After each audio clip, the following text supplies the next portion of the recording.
yogis, I know a lot of us want to do back bends, but they're kind of intimidating. You think of somebody in a big full wheel. I want to do 10 minutes here, just showing you some really gentle ways that you can start to get into your back bends. So come to the front of your mat. We're going to start in a nice forward fold. So reach up and just kind of dive down gently. Separate your feet hip distance apart. And we're just going to hang here. Let everything go. Now, when you're hanging, I do want you to focus on bending from the crease in your hips here rather than your lower back. I don't want you going like this. If you feel the biomechanics of this, you can actually feel your hamstrings getting a little bit shorter and tighter. They're not lengthening and stretching. So find this action here and bend from your hips to get those hamstrings opening up. And just hang.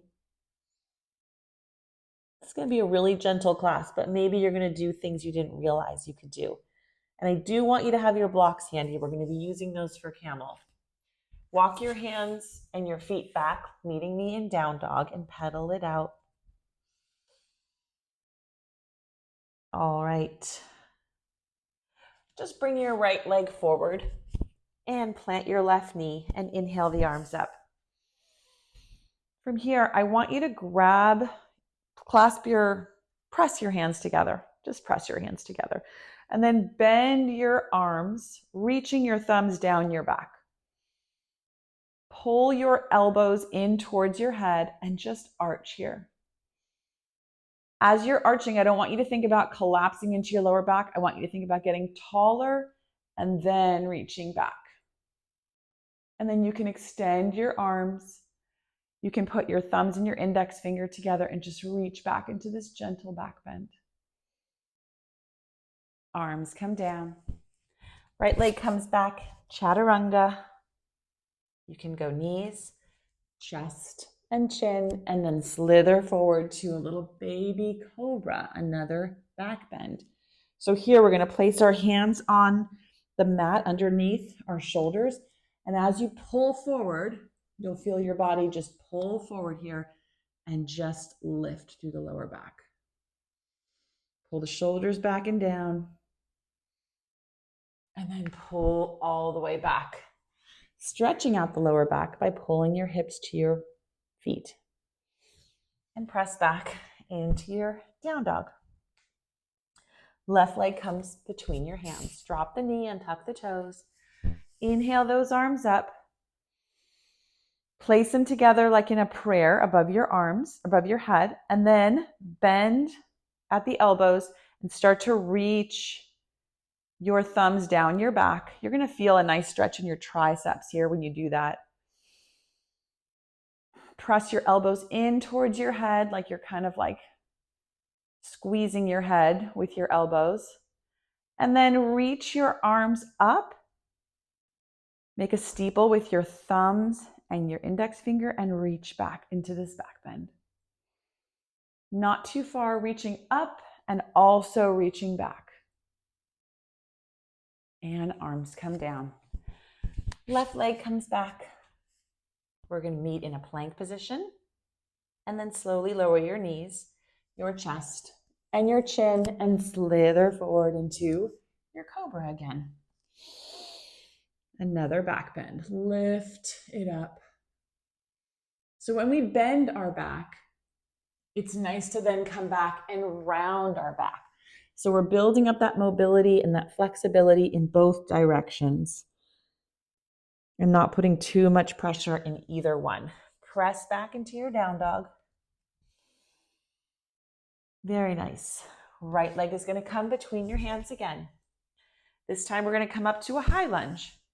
Same thing. We're going to reach our hands up, make a steeple with our index and our big thumb and our thumbs, and we're going to reach back, arch. And then from here, we're going to take a little twist. So drop the left hand and reach with the right for a big twist of the spine. Another nice way to keep it in motion. And drop the hand down. Right leg comes back. This time we are going to see if we can do a full chaturanga. You can do this on your knees, or with your knees up. Slowly lower, pull forward into an up dog. So if you can get your knees and your thighs off the ground here, pull those shoulders back and down, open up through the chest, squeeze your glutes, and bend your back here. Another back bend. And press back. So nice. Left leg comes between your hands. We're going to do a high lunge. Inhale to your high lunge. Make a steeple with your index and your thumb and reach back behind you. Find that gentle back bend. You can also be doing this with your right knee on the floor with the low lunge like we did last time at the beginning. You do not have to come up to the high lunge. And drop your right hand and take a twist. If you're staying in the low lunge with your knee on the ground, you can also take this twist with your knee on the ground. Either way, you're getting some very nice spinal mobility here. Lower the left hand. And from here, slowly lower. Pull to your up dog. Bend the back. This is actually a back bend. And press back down dog. Nice. Drop to your knees and pull your hips back. Very nice. Now, to all fours, I want you to do just some gentle cat-cows. Arch it and round your back. Arch and round. Just for some really gentle spinal mobility. We're going to go into a camel pose, but with your blocks, I'm going to show you how you might be able to get into it where you weren't able before. So grab your blocks. Camel pose is a really nice way to get into back bends, but our feet can sometimes seem very far away. So this may be way too far for you to think about going. You can get up on the balls of your feet here and then reach back. Your heels will be quite a bit closer to you, almost the length of your foot. Your heels will be a lot closer, but this is still a pretty deep back bend. So you can actually use your blocks for this. You can put your blocks underneath your feet, and you can do it with flat feet, the top of your flat foot, or with the balls of your feet. So I really like to do this. So now our feet are automatically closer. I can reach my heels just by bending this much, okay? So perhaps this is a way that you can get into camel pose and start to press your hips forward. You do not have to drop your head back. That can put a lot of pressure on a neck, especially if it's got tension in it. So you can just keep your chin tucked. And if this is still too far, then you can also get up on the balls of your feet. And now you are really close to reaching your heels. And from here, you can open up your chest, press your hips forward, and really get into a gentle version of camel. You can see from here, this arch is so different from if I take my blocks away and reach all the way back from this arch. This is a very different shape, right? So whatever it means to you, tops of the feet, balls of the feet, tops of the feet on the block, or balls of the feet on the block, you have all those options. All right, so one more gentle back bend before we end. We're going to do a bridge pose. We're just going to lie on our back. First thing we're going to do is hug our knees in to reverse the flow of that last back bend that we did. And then we're going to press our feet into the floor, always imagining that there's a resistance band around your thighs, which is keeping your knees from spreading open. So we want to keep everything dialed in and parallel here. And we're just going to lift the hips up. It really feels good as you lift your hips up.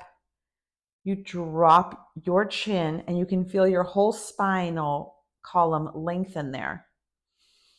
As you lift up through the hips, and you can just stay here with your hands flat on the floor.